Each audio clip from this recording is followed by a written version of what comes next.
Today we're going to glue this fingerboard onto this violin. Hello, welcome to Carving Music. My name is Tom Jocks. I'm a luthier and a musician. And today, this is my first YouTube video. Um, I've been wanting to start one for real for years now. I just always get stuck on that first step of actually doing it, not knowing where to start really.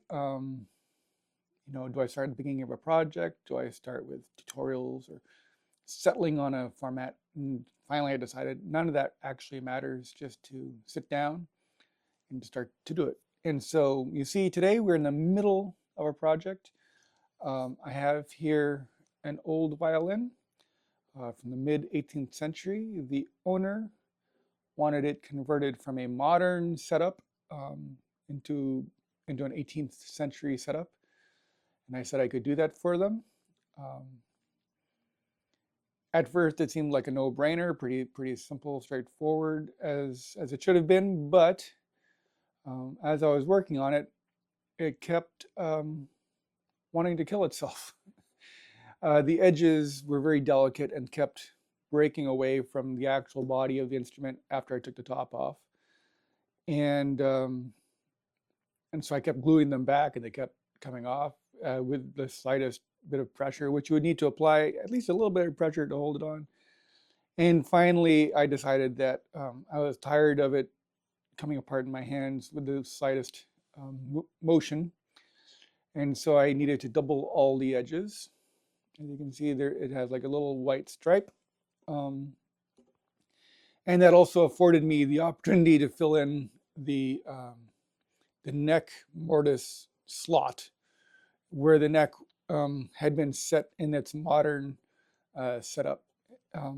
A big difference between Baroque instruments and modern instruments is that a modern neck, and they figured this out toward the end of the 18th century, it's a lot easier to take them off and on to do repairs. And if you actually slide the whole neck into the top, you sort of cut out a little bit, and it's actually really clear to see there. You can actually slide it in and out to glue it into the body of the instrument. Then you can make the whole body and then attach the neck and make sure that the neck itself is perfectly straight or straight enough for the early 19th century. I've seen quite a few that were not straight. And even today, theoretically, it's possible to set them perfectly straight, but it's actually very difficult to do. So I had to remove the neck. I was going to simply reset the neck further down into the body so that the top of the fingerboard gluing surface here would be even with the top of the instrument. But by doing that, I actually discovered that the neck itself was too small for the original button. And so I had a choice of either cutting down the original button or building up the neck. I didn't like either of those ideas. And then once I measured it, I also discovered realized that since the body itself is a little bit short, this is 351 millimeters, normal is 355. The neck was actually really short too, making the whole string length actually quite short. And that was in its modern setup. It had a very short string length. And so here the string length is a little bit longer. I did extend the neck a little bit simply by adding a little bit to the very bottom. I mean, it wasn't a huge change, but it brought it a little bit closer to what is considered acceptable today. But right now, what we're going to do is we are going to touch up the varnish here because we need to attach the fingerboard, which is this. And once the fingerboard is glued on, I don't have access to that little bit of wood that is still wood colored and not violin colored.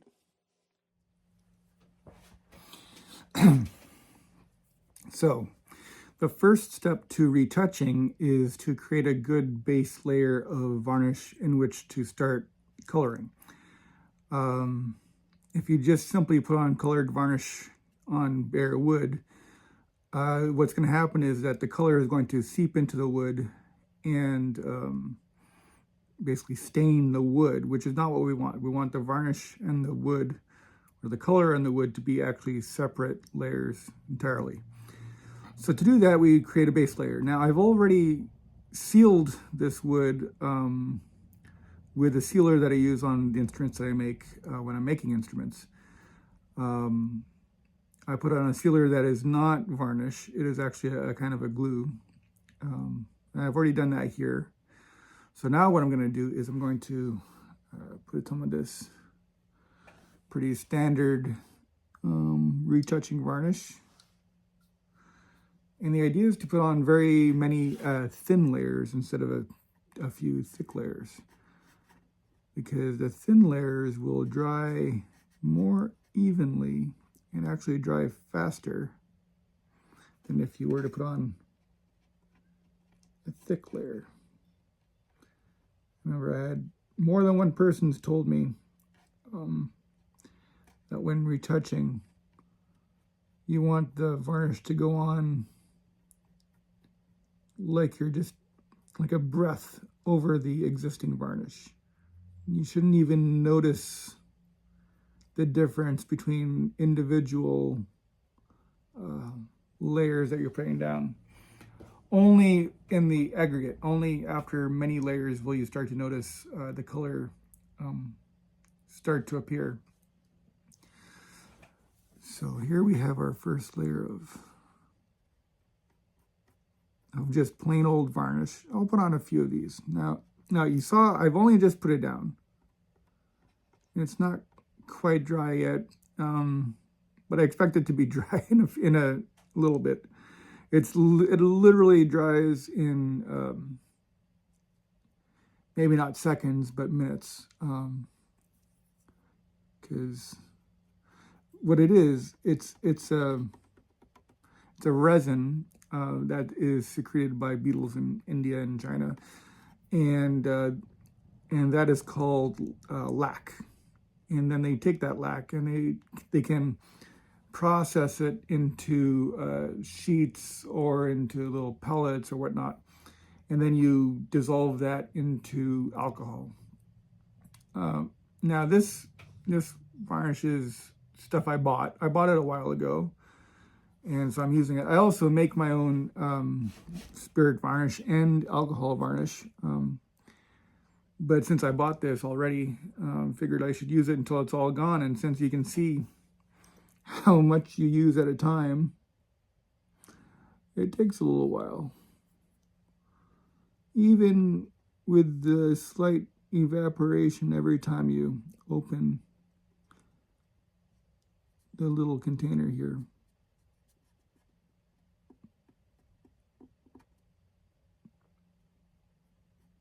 You can see how this is a very old violin. It's been worked on a lot. When it was taken apart, there were so many cracks. There's a crack there, crack there. These cracks are very common every time you take an instrument apart. This is a very fragile area, this square cutout, and very often you'll see instruments with a little crack on either side. Or nearby. There's another crack, but actually the whole top is covered in cracks. And when the top was off, on the inside there's just cleats all over, and I didn't want to remove any of them.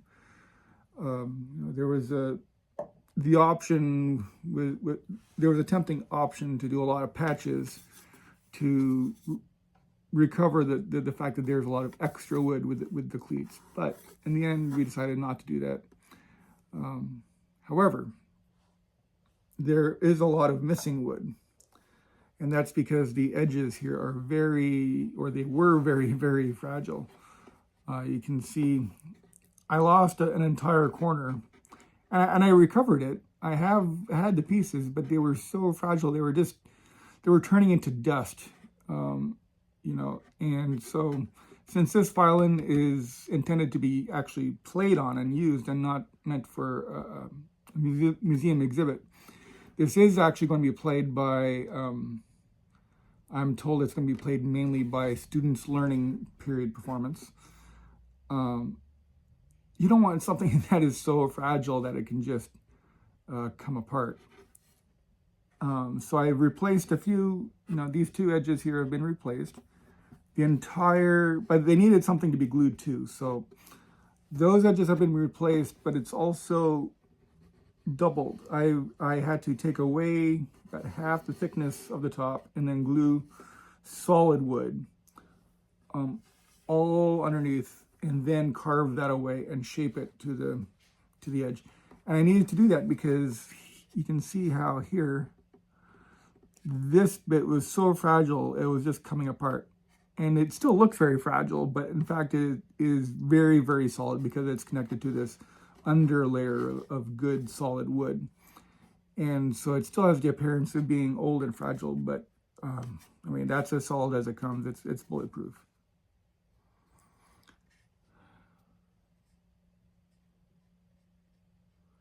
It is in the rushing of a job where you often will make mistakes. So now we have all the base layers of varnish, and I'm going to start adding some color. So let's get into this. So you can see it's a very, it's not a huge area, but actually for retouching, that is enormous. It's like varnishing a whole instrument practically. That's what it feels like. So over here, I have my colors, and there's a bunch that I had mixed up previous for other projects, and this is one right here. This color was the one I did on the previous one, and the color is very similar to this. So I'm just gonna start here. And of course, how do you get these colors? I have 4 colors that I use. I have a blue, and I have a red, and I have a very little bit of yellow left. Need to get some more. Need to get more of all these, and black. And with only these colors, only those colors, I can get almost any color I want. Well, basically any color. That's how color theory should work. However, it does take practice and skill. And the way I mixed them was mainly with, I put down a little bit of varnish in here, and I would add tiny bits of color, starting with the yellow, adding a little bit of red, and when I get a good orangey color, I add a little bit of blue to start browning it up. Because basically when you add all the colors together, you get different shades of brown. Yellow and red make orange. Blue and red make a green. Blue and yellow, sorry, make a green. Blue and red, I can't remember what that, I hardly ever just use blue and red. That you never do that. I always start with yellow because that's actually the base color of most instruments. That's where we start when we're, when we're making instruments. Usually start with a kind of a yellowy color on the bottom. How you get that? Different makers have their different ways. Some use pigment, I don't, but others do. And no one knows how the old guys did it in the first place. So here we go. So I'm gonna take, okay, so in here I have the color mixed with, it already had dried varnish on there, but remember when you add alcohol to old varnish, it just melts it up. So now I have alcohol and old varnish in there. And I'm gonna take a brush full of new varnish. I'm gonna just try and find a little bit of color in there. Add that to my brush. Remember, we're not going for finishing it in one go. We're just gonna sort of breathe the color on. And sometimes you don't even want a relatively dry brush for this.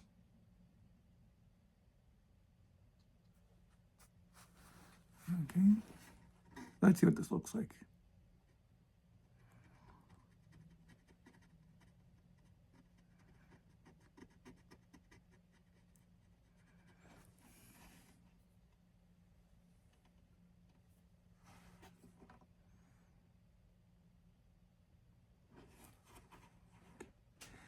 Is that coming across?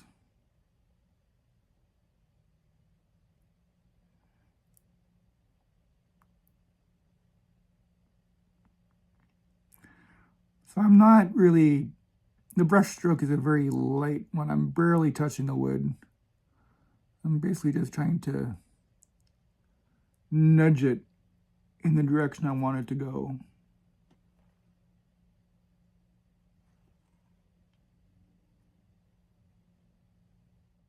So we're going to do a little bit of coloring. Now, see, that's not even close to where we're going to end up, but it's where we're starting.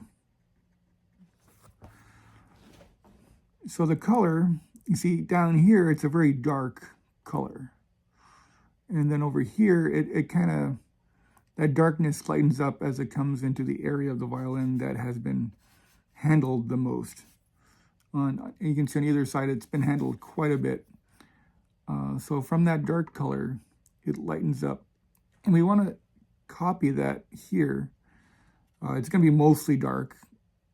Almost, well, not black, but very, very dark. It's like a purple, very dark brown, purple, almost black coming into there. And then it's going to lighten up a little bit coming to the very edge. Okay, so I went and had some lunch. Then I came back. A trick that I do when I'm doing retouching is I'll do a little bit, I'll go away, I'll walk around, focus on something else for at least a few minutes, and then I come back and I find the instrument in my sight, and if I can't immediately see what I was working on, or if I look for immediately what I was looking for, what I was working on, and it doesn't jump out at me, that means I'm doing okay. Because okay, let's not pretend like you can't see most of what people retouch, because most of what people retouch you can see. It's a crack, it's there, you just don't want it to jump at you. I have seen retouching where you just can't see it. That's amazing to me. I don't know if I'm there or if I'll ever be there, but I think that's truly amazing. But that's like the end goal. But for most people, you just don't want it to jump out at you. And in this case, since it's going to be underneath the fingerboard, it goes doubly so. You want it to be good, but if it's not perfect, don't worry about it. You're going to put a fingerboard on it. You just don't want it to jump at you. I was trying to follow that darkness. And of course, I think it's easier to retouch something that's dark rather than something that's light. You see, when it's dark, you don't have to worry too much about the wood underneath because you can't hardly see it. But you see how it's come up, and I've followed that darkness through so that what I didn't want was to be able to see that seam between the new wood and the old wood. So I think I've done that okay, and then it lightens up as it gets towards the edge. And if you sort of move it around a little bit, you can see that even the edge, it does not jump at you. You know, if you follow that edge or this edge in, ignoring the doubling for now, but if you follow that colored side in, where it meets that seam, it's not 100% obvious. So the way that you measure the extension of this fingerboard over to where the bridge is going to be, you take one ruler and you place it firmly on top of the fingerboard, just like that. And with the other ruler, you place the leading edge at the center of the bridge, and then you read, what that says. And what it says is, where the two rulers come together, it says 31. Okay, so we want that to be more like a 25. Since the projection is too tall, we're going to take more off of this end, and we're going to try to not touch that end at all if possible. We're simply going to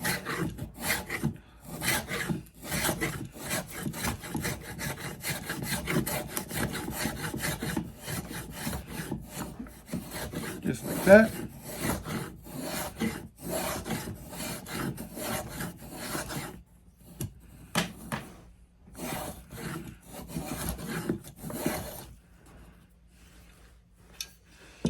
And that's it. If you take away one thing from these videos, it is that slower is usually, not always, but you have a lot more control when you're going slow than if you're trying to rush things.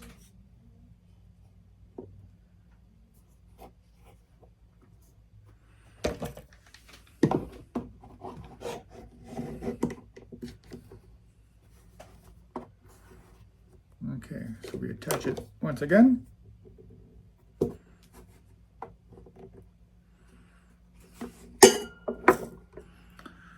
Take our rulers, see where we're at. And now we're at 30. So we've taken off 1.5 millimeter of elevation. So we're just going to do it again and again and again until it is where we want it to be.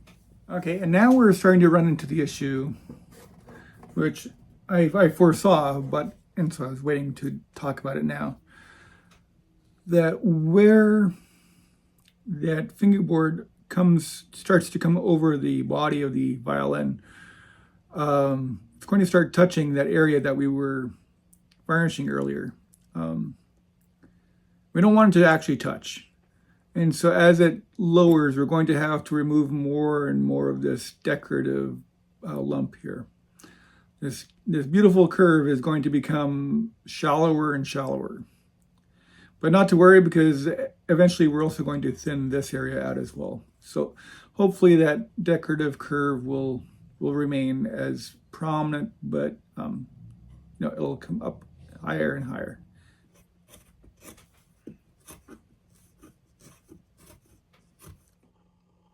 So now I have the fingerboard projection about where I want it. It is currently at 25.5 millimeters, which would be really low for a modern fingerboard, but for a Baroque fingerboard, I think that's pretty much exactly where I want to put it. Because it should be a little bit lower than a modern. You don't want quite as much pressure down on the top of the instrument. You want the instrument to ring more, have more resonance than you. Okay, so resonance and projection are two opposing concepts. The more you have of one, usually the less you have of the other. And in fact, even in the 18th century, it was written about that, I think it was Bagatella in his little treatise on violin making. He said that there are basically two types of sound on a violin. You have the silvery sound, and you have the, do you call it a human sound? A sound like a voice. And you can have either, or you can have a combination, but usually the more you have of one, the less you have of the other. And in case you're wondering, the silvery sound is projection, basically, and a human sound is the resonance. So whereas a modern violin will have a lot of projection, and that's what most people are going for. They want to have a big sound in a big hall and make it over an orchestra. Baroque violin needs to blend, and it needs to, it needs to be pleasant, firstly. And they were originally conceived to be played in rooms, not in concert halls. Now, today, we have Baroque instruments being played in concert halls. And so that's a bit of a problem, but we can sort of skim the difference here. So this is going to be it's going to be in between. It is at the lowest end of a modern height fingerboard. If it was a true Baroque height fingerboard, it might even be 24 or 23, in my opinion.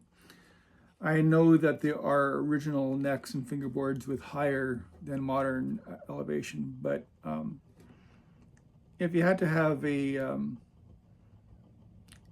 something to work to, if you had to have a model to work to, I think the low end of modern is not a bad way to go. So 25.5. So we know that it is not touching anywhere, and that's good. And we know that it is more or less the right shape. It's just too thick. So what we're going to do is, with a pencil, we're going to design something that looks good. And this is all it is. It's not a standard here. There is no standard for these instruments. It is whatever you think looks good. What I think looks good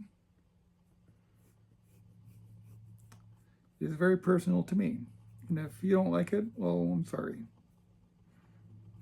But I hope the client likes it. I mean, that's also very important, that if you're making it for somebody in particular, in this case I am, I hope they like it. I think they will.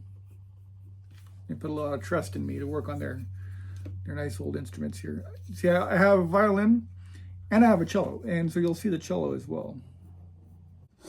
You take little chunks at a time.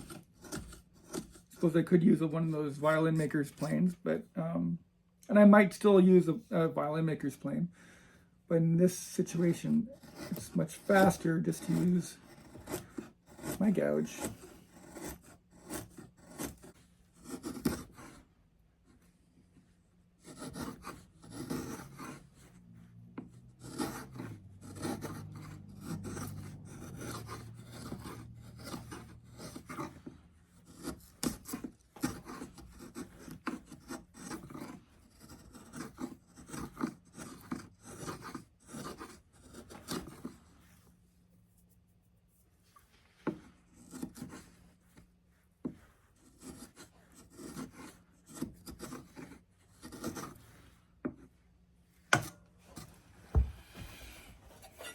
Okay, so now that side is to the line.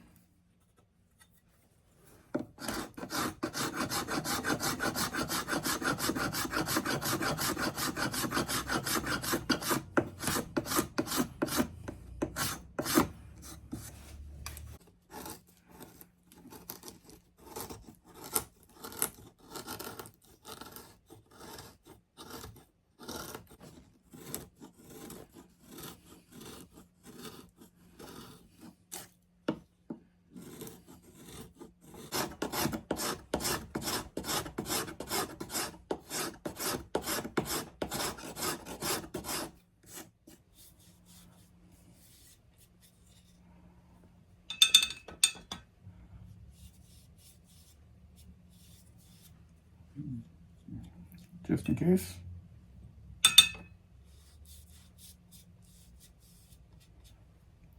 And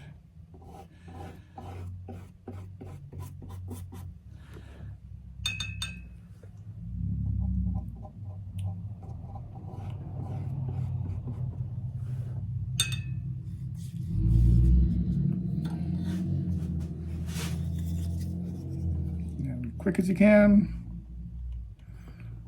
Goes right on. Gotta make sure everything is straight.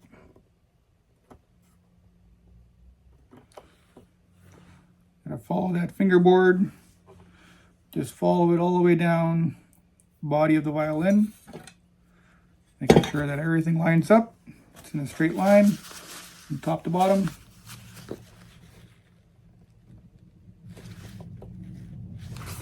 That looks good.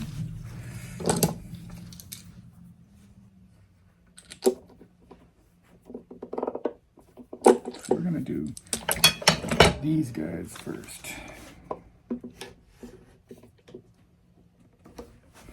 Because those other clamps this style clamp, because there's a twisting motion, even though it's on a bearing, they tend to want to twist that fingerboard out of the center, which is very annoying.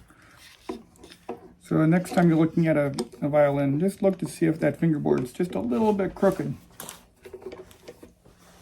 Yeah, it's usually because of that.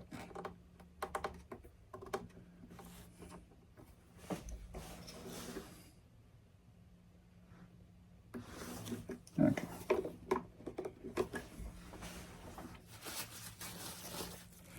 And then to protect the varnish on the back, we'll go a little bit of plastic and a slightly larger clamp. Okay, right there.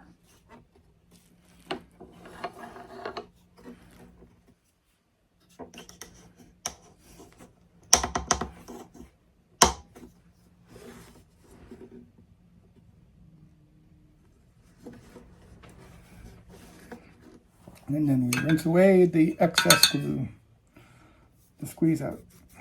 You just want to rinse it all away.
Thank you for coming along with me as I showed you my process of taking this violin from one point of not having a fingerboard to here, putting on the fingerboard and doing that varnish retouch up underneath the fingerboard where no one will ever see it.